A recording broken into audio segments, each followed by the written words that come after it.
friends, this is Miss Bowie. Today I am going to read you a story called Not Norman, a Goldfish Story, written by Kelly Bennett, illustrated by Noah Jones.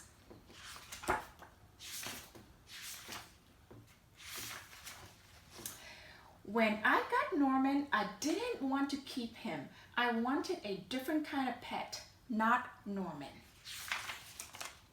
I wanted a pet who could run and catch, or one who could climb trees and chase strings. A soft, furry pet to sleep on my bed at night, not Norman. All Norman does is swim around and around and around and around and around and around and around and around. This is Norman, I decide. I'm trading you for a good pet. Norman doesn't move, not even a fin twitches. How can I trade him like this? No one will want a sorry looking fish in a gunky bowl. When I drop Norman into his nice clean bowl, he starts dipping and flapping his fins around. He looks so goofy, I have to laugh.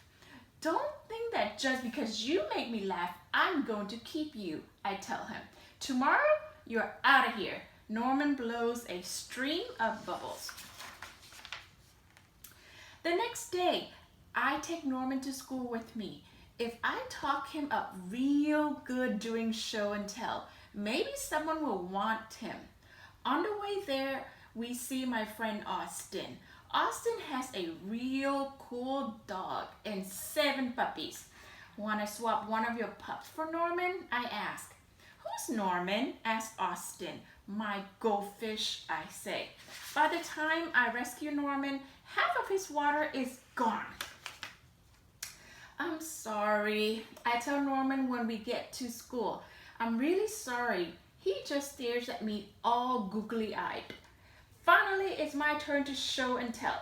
Just as I start to talk about goldfish, Emily shouts, "Jenny's gone! Who let my snake loose?"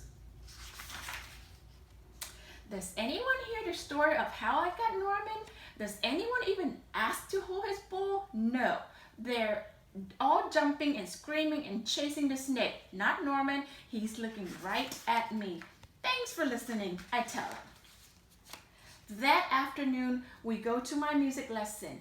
As soon as it's over, I'm taking Norman back to the pet store. I take out my tuba and begin to play. I glance over at Norman. He's swaying back and forth. Gluck, gluck, gluck, gluck, gluck. He mouths. Look, Norman's singing, I say. Pay attention, snap Maestro, and try to play the proper notes. Maestro makes me stay for extra practice. By the time my lesson is over, it's too late to go to the pet store. Don't think that just because you like my music, I'm going to keep you, I tell Norman. He glugs. That night, I'm sound asleep when screech, screech, screech. What's that noise? Scratch, screech, screech. Yikes! There's something at the window. Then, out of the corner of my eye, I spot Norman. He isn't scared. He isn't swimming around in circles either. He glugs and gives me a little wave. I'm not alone. Together, Norman and I slide open the curtain. It was just a broken tree branch. Thanks for watching out for me, Norman. On Saturday, I take Norman to the pet store, just like I said I would. I look at the cats and dogs and snakes and birds. I look at the hamster and mice and lizards too. They all look like good pets, but they are not Norman. When I got Norman, I wasn't sure I wanted to keep him. But now, even if I could pick any pet in the whole world, I wouldn't trade him. Not Norman. The end.